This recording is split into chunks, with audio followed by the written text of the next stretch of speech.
How would you describe what it is that you do? Good question. So, I'm a spiritual teacher and I help people to realize the truth of the nature, and I help people on the spiritual path. I support them when they need support and I move them deeper when they're ready. I bring them both uh, pain and reassurance. And I basically hold their hand on their way to happiness, peace, and equanimity until they no longer need my hand. Oh, And then beautiful. they leave me, hopefully. That's awesome. So yeah, just providing guidance to true freedom, right? Yes, yes, yes. Providing guidance to freedom. Yes. Mm. So how would you describe what true freedom is?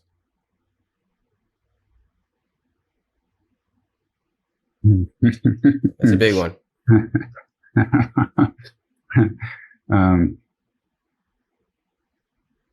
well, the first answer that comes to my mind is very simple. Freedom is freedom. You either have it or you don't. Mm, You're free or you aren't. Like if you have to wonder if you're free, if you have any doubts about whether you're free, if you have to wonder about the degrees of your freedom, then you're obviously not free or your freedom is incomplete. I see. So, practically speaking, freedom, well, we can talk about freedom as freedom from suffering. That's one way to talk about it, right? Hmm. So for as long as you still suffer, there's more freedom to experience. There's more joy to find. There's more happiness to find. There's more equanimity to experience. Uh, but in practical terms, the freedom is in action. So freedom is also very deep self-possession, meaning that you are completely conscious and in full control of your behavior. And what prevents us from that is actually the resistance, fear, and trepidation of the inner experience that we don't want to have.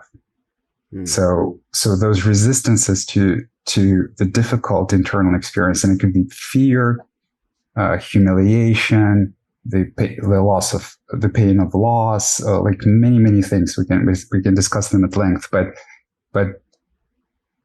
in avoiding what we consider to be, what we perceive to be difficult and unpleasant experience, and in yearning for all the time what we perceive to be happy or pleasant experience, we become slaves to this dynamic. Yeah.